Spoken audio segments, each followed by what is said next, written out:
किसान भाइयों नमस्कार। आपकी जो गेहूं की फसल है वो यदि 40 से 70 दिन के बीच की है तो ये वीडियो आपके लिए बहुत महत्वपूर्ण है।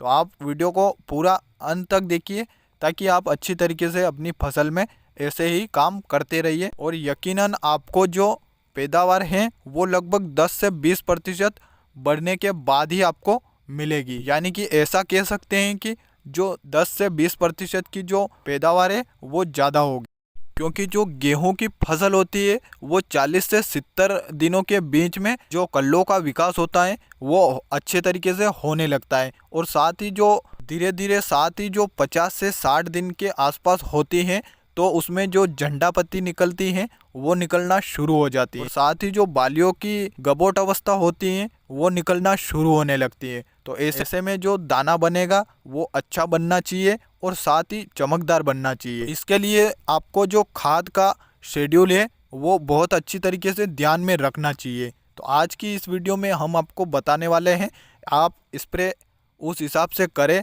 और वो खाद डालें जिससे कि जो पैदावार है वो आपको 10 से 20% ज़्यादा मिले। अगर आप इन खादों का जो मिश्रण है वो अपनी फसल में दे देते हैं तो यकीनन आपको जो पैदावार है वो 10 से 20% बढ़ने के बाद ही मिलेगी। गेहूं की जो फसल है उसमें परेशानी आती है कि कौन सा खाद डालें या फिर कौन सा खाद नहीं डालें। और ऐसे ही वीडियो देखने के लिए आप हमारे चैनल को सब्सक्राइब करके रख ले और साथ ही दूसरे किसान भाइयों के साथ शेयर कर दे ताकि वो भी इस सेवा का लाभ ले सके।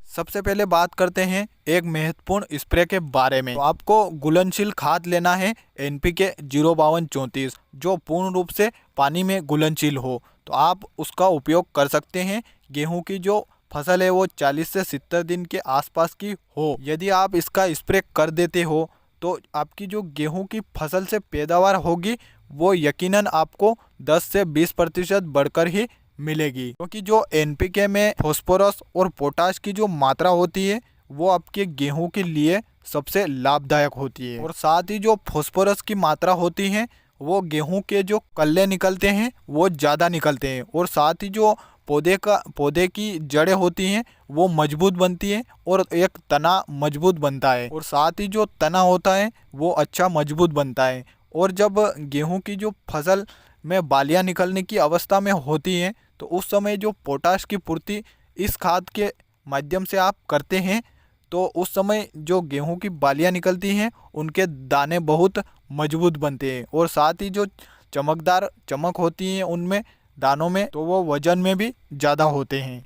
इसके अलावा अगर बात करें आपको जो NPK 05234 का स्प्रे है वो आपको जो गेहूं की फसल में नमी होती है उस समय करना चाहिए, या फिर आपको पहले सिंचाई करना है उसके बाद थोड़ी थोड़ी नमी बची रहे उसके बाद आपको जो 05234 का है वो स्प्रे करना है। इसके अलावा जो गेहूं की फसल होती है वो 40 से 70 दिन के बीच की होती हैं तो उस समय आपको जो कैल्शियम नाइट्रेट की मात्रा आती है उसका भी उपयोग कर लेना चाहिए, ताकि जो कैल्शियम की मात्रा होती है पौधों को मजबूत बनाती है और साथ ही नाइट्रेट की मात्रा होती है नाइट्रोजन की मात्रा होती है उसको कवर कर लेती है और साथ ही जो गेहूं की फसल है उसको पीला नहीं होने देती है। और जब आपकी जो गेहूं की बालियां निकलती हैं उस समय दानों की जो संख्या होती है वो भी ज़्यादा होती है और साथ ही जो कैल्शियम की मात्रा होती है वो पौधे के लिए बहुत ज़रूरी होती है। और जब आप 40 से 70 दिन के बाद कैल्शियम नाइट्रेट का उपयोग करते हो तो आपको लगभग 10 से 20% पैदावार ज़्यादा होती है। यदि आप अपनी गेहूं की जो फसल है उसमें इन दोनों का कॉम्बिनेशन दे देते हो 40 से 70 दिन के बाद तो आपको पैदावार सबसे अच्छी पैदावार मिलती है। और साथ ही ऐसे ही खेतीबाड़ी के अन्य वीडियोस देखने के लिए आप चैनल पर हमेशा जुड़े रहें और साथ ही अपने नए किसान साथियों के साथ शेयर करें। धन्यवाद।